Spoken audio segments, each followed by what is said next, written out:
గత 2 రోజుల క్రితం బండి సంజయ్ గారి కుమారుడు బండి భగీరథ చేసిన ఆకృత్యం 2 రోజుల క్రితం బయటకు వచ్చింది.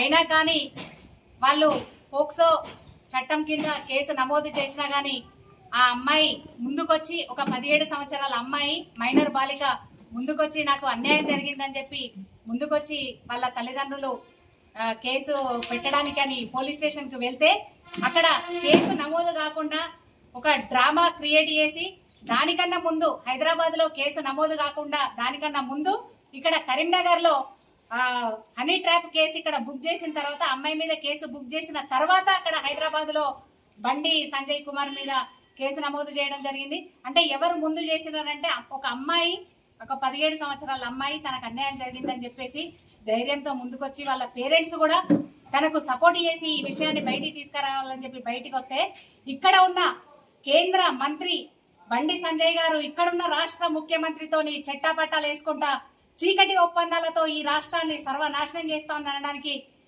ఇక్కడ నిదర్శనము ఇక్కడ ఈ అమ్మాయి జరిగిన అఘాయిత్యానికి సంబంధించిన కేసు ఖచ్చితంగా మన తెలంగాణ రాష్ట్ర ప్రజలందరూ గుర్తిస్తూ ఉన్నారు.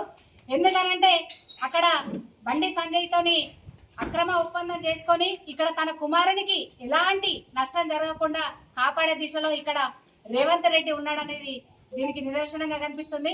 ఈ రోజు మహిళలు అంటే భారత్ మాతాకి జై అని చెప్పి మన భారతదేశాన్ని ఒక తల్లి దృష్టిలో చూసుకుంటా ఉంటే భారతదేశంలో ఉండే మహిళలకి ఇక్కడ రక్షణకరమైన విషయాన్ని అక్కడ నరేంద్ర మోడీ గారు కానీ ఇక్కడ రాష్ట్ర మంత్రి రేవంత్ రెడ్డి గారు కానీ ఈ మా తెలంగాణ ప్రజల్లో ఉన్న మహిళలందరికీ ఇది చాలా బాధాకరమైన విషయంగా మేము ఈ సందర్భంగా తెలియజేసుకుంటున్నాము.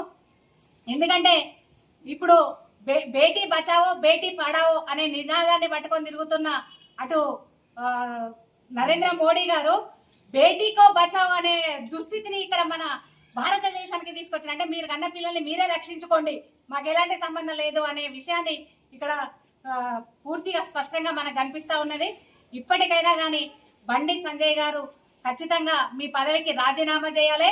అటు రాష్ట్ర ముఖ్యమంత్రి రేవంత్ రెడ్డి గారు దీన్ని ఖచ్చితంగా మీరు పరిగణలోకి తీసుకొని, మీరు హోంశాఖ మీ చేతిలో పెట్టుకొని మీ ఇష్టం వచ్చినట్టు నాటకాలు ఆడితే ఇక్కడ మహిళలు ఒక చూస్తూ ఊరుకోదు.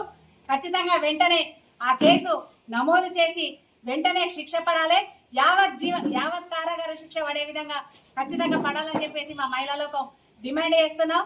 ఇక్కడ మహిళా మంత్రులు ఉన్నారు, అక్కడ సీతక్క గారు కానీ ఇక్కడ కొండ సురేఖ గారు కానీ మీకు నోర్లు లేవా, మీకు ఆడపిల్లలు లేరా?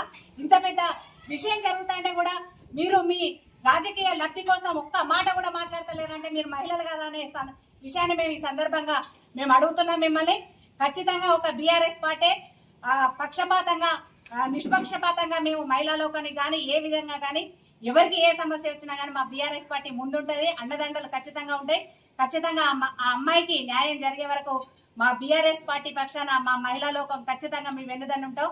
ఖచ్చితంగా ఆయనకు శిక్ష పడాలి. బండి సంజయ్ వెంటనే రాజీనామా చేయాలని చెప్పేసి ఈ సందర్భంగా మేము డిమాండ్ చేస్తున్నాం. జై తెలంగాణ.